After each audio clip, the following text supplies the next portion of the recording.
वैसे तो ऐसा कोई सेक्टर नहीं है जहां कोरोना के चक्कर में धंधा मंदा नहीं हुआ, लेकिन ये कहना भी गलत नहीं होगा कि कोरोना इम्पैक्ट बॉलीवुड में कुछ इस कदर हुआ कि वो अपने सबसे खराब दौर से गुजर रहा है। इसे इस तरह भी समझा जा सकता है कि साल 2021 में अब तक बॉलीवुड में सिर्फ 50 करोड़ रुपए का कलेक्शन हुआ, जबकि पिछले साल 2020 की पहली तिमाही में ये 780 करोड़ रुपए था। जानकार बताते हैं कि इस वक्त बॉलीवुड साल 2000 के बाद से अपने सबसे बुरे दौर से गुजर रहा है। साल 2021 की पहली तिमाही में सिर्फ फिल्म रूही ने ही सबसे ज्यादा 25 करोड़ रुपए की कमाई की। इसके बाद दूसरे नंबर पर मुंबई सागा है, जिसका बॉक्स ऑफिस कलेक्शन 15 करोड़ रुपए रहा। इसके अलावा और भी कई फिल्में आई जो 2 करोड़ रुपए की कमाई भी नहीं कर पाई। साल 2021 की पहली तिमाही में अभी तक सिर्फ 50 करोड़ रुपए का बॉक्स ऑफिस कलेक्शन ही देखने को मिला है।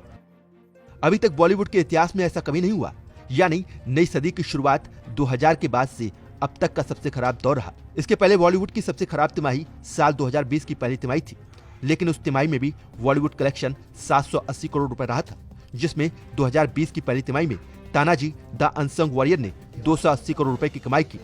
इसके बाद बागी 3, स्ट्रीट डांसर 3D और शुभ मंगल ज्यादा सावधान जैसी फिल्मों ने इन 780 करोड़ रुपए के कलेक्शन में अहम भूमिका निभाई थी। वहीं 2019 की पहली तिमाही बॉलीवुड के लिए सबसे बेहतर तिमाहियों में से एक थी। साल 2019 की पहली तिमाही में Uri the surgical strike, Kesari, total Dhamaal, Gully boy, Luka Chuppi, Manikarnika the queen of Jhansi और बदला जैसी ब्लॉकबस्टर फिल्में आई थी। साल 2019 की पहली तिमाही में 1103 करोड़ रुपए का कलेक्शन देखने को मिला था। 2019 की पहली तिमाही का यह सिलसिला पूरे साल चला था और 2019 में 4400 करोड़ रुपए का शानदार कलेक्शन हुआ था। लेकिन दुर्भाग्य से कोरोना वायरस महामारी के चलते कलेक्शन का यह सिलसिला 2020 में जारी नहीं रह सका। 2021 की पहली तिमाही की शुरुआत बेहद खराब रही। स्थिति आने वाले दिनों में भी संभलेगी इसकी उम्मीद कम है, क्योंकि कोरोना के बढ़ते मामलों और दूसरी लहर के साथ नाइट कर्फ्यू और लॉकडाउन के चलते कई फिल्मों की रिलीज वैसे ही टाल दी गई है। सूर्यवंशी, बंटी और बबली 2 जैसी बड़ी फिल्मों की रिलीज को भी पोस्टपोन कर दिया गया है। उत्तर प्रदेश, हरियाणा और बंगाल में सिनेमा हॉलों में 100% ऑक्यूपेंसी की अनुमति के बावजूद नई फिल्मों की रिलीज टलने की खबरें आ रही हैं। इसके अलावा सलमान खान की फिल्म राधे की रिलीज को भी कोरोना के चलते टाला जा सकता है।